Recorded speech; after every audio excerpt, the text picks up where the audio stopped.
ಪಶ್ಚಿಮ ಬಂಗಾಳದಲ್ಲಿ ಗೆದ್ದ ಬಿಜೆಪಿ ಖುಷಿಗೆ ಮಾನ್ವಿಯಲ್ಲಿ ಸಂಭ್ರಮ.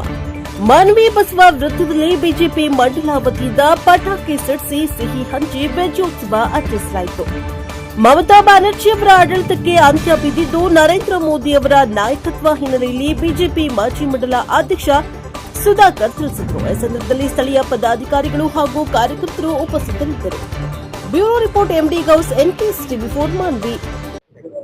ಭಾರತ ದೇಶದ ಪಶ್ಚಿಮ ಬಂಗಾಳದಲ್ಲಿ ಕಳೆದ 15 ವರ್ಷಗಳಿಂದ ಗೂಂಡಾರಾಜ್ ಆಡಳಿತ ನಡೆಸುತ್ತಿರುವ ಮಮತಾ ಬ್ಯಾನರ್ಜಿ ಅವರ ಆಡಳಿತ ಇವತ್ತು ನರೇಂದ್ರ ಮೋದಿ ಅವರ ಶಕ್ತಿಯಿಂದ ಸಂಪೂರ್ಣವಾಗಿ ಕೊನೆಗೊಂಡಿದ್ದು, ಇವತ್ತು ಪಶ್ಚಿಮ ಬಂಗಾಳದ ಜನತೆ ನಿಟ್ಟುಸಿರು ಬಿಟ್ಟು ಒಂದು ಜೀವನ ಮಾಡುವಂತಹ ಒಂದು ಅವಕಾಶ ಇವತ್ತಿಂದ ಪ್ರಾರಂಭ ಆಗ್ತಾ ಇದೆ. ಪಶ್ಚಿಮ ಬಂಗಾಳದ ಮುಖ್ಯಮಂತ್ರಿ ಆಗಿದ್ದ ಮಮತಾ ಬ್ಯಾನರ್ಜಿ ಅವರು ದೀದಿ ಎಂದೇ ಪ್ರಖ್ಯಾತರಾಗಿ ಈಗ ದಾದಿ ಎಂದು ಮೂಲೆ ಗುಂಪು ಸೇರಿದ್ದಾರೆ. ಅವರಿಂದ ಈ ದೇಶದ ರಕ್ಷಣೆ, ಈ ದೇಶದ ಜನತೆ ರಕ್ಷಣೆ ಎಂದೆಂದೂ ಸಾಧ್ಯವಿಲ್ಲ ಎಂದು ಆ ಪಶ್ಚಿಮ ಬಂಗಾಳದ ಜನತೆ ಮನಗಂಡು ನಮ್ಮ ನೆಚ್ಚಿನ ಪ್ರಧಾನಿಗಳು, ಈ ದೇಶದ ನೆಚ್ಚಿನ ಪ್ರಧಾನಮಂತ್ರಿಗಳು ಮತ್ತು ಗೃಹ ಸಚಿವರಾದ ಅಮಿತ್ ಶಾ ಇವರನ್ನು ನಂಬಿ ಆ ಪಶ್ಚಿಮ ಬಂಗಾಳದ ಮತದಾರರೆಲ್ಲರೂ ಕೂಡ ಅಭೂತಪೂರ್ವ ಜಯ ತಂದುಕೊಟ್ಟಂತಹ ಒಂದು ಮತದಾರರಿಗೆ ನಾವೆಲ್ಲರೂ ಕೂಡ ಇವತ್ತು ಕೃತಜ್ಞತೆಗಳು, ಧನ್ಯವಾದಗಳು ಸಲ್ಲಿಸಬೇಕು.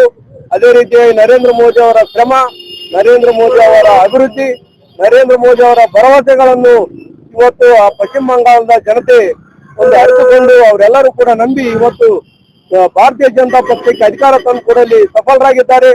ಇವತ್ತು ಈ ಗೂಂಡಾರಾಜ್ ಅಂತ್ಯಗೊಳ್ಳದೇ ಇದ್ದರೆ ಇಡೀ ದೇಶಕ್ಕೆ ಒಂದು ಪಸರಿಸುತ್ತಾ ಇತ್ತು. ಆ ಗೂಂಡಾರಾಜನ್ನು ಇಲ್ಲಿಗೆ ಮುರಿದು ಹಾಕಿತ್ತು ನರೇಂದ್ರ ಮೋದಿ ಅವರ ಒಂದು ಶಕ್ತಿಯಿಂದ, ಯುಕ್ತಿಯಿಂದ ಅಂತೇಳಿ ನಾವು ಇವತ್ತು ಹೇಳಲಿಕ್ಕೆ ಇಚ್ಛೆ ಪಡ್ತೇವೆ. ಭಾರತೀಯ ಜನತಾ ಪಾರ್ಟಿ ಎಂದೆಂದೂ ಕೂಡ ಈ ದೇಶದಲ್ಲಿ ಶಾಂತಿಯನ್ನು ಕೋರುತ್ತದೆ. ಅದೆಲ್ಲ ಬಿಟ್ಟು ಈ ರೀತಿಯ ಗೂಂಡಾರಾಜನ್ನು ಎಂದು ಕೂಡ ಭಾರತೀಯ ಜನತಾ ಪಾರ್ಟಿ ಸಹಿಸುವುದಿಲ್ಲ. ನರೇಂದ್ರ ಮೋದಿ ಅವರು ಒಂದು ದಿಟ್ಟ ಹೆಜ್ಜೆಯನ್ನು ಇಟ್ಟು ಇವತ್ತು ವಿಶ್ವಕ್ಕೆ ಮಾದರಿಯಾಗಿ, ವಿಶ್ವಕ್ಕೆ ಒಂದು ದಿಕ್ಕು ತೋರಿಸುವಂತಹ ನಿಟ್ಟಿನಲ್ಲಿ ಪಶ್ಚಿಮ ಬಂಗಾಳದಲ್ಲಿ ಗೂಂಡಾರಾಜನ್ನು ಅಂತ್ಯಗೊಳಿಸಿರುವುದು ತುಂಬಾ ಶ್ಲಾಘನೀಯ ವಿಷಯ. ಅವರಿಗೆ ತುಂಬ ಹೃದಯದ ಧನ್ಯವಾದಗಳನ್ನು ನಾವು ಹೇಳಲಿಕ್ಕೆ ಇಚ್ಛೆ ಪಡ್ತೇವೆ.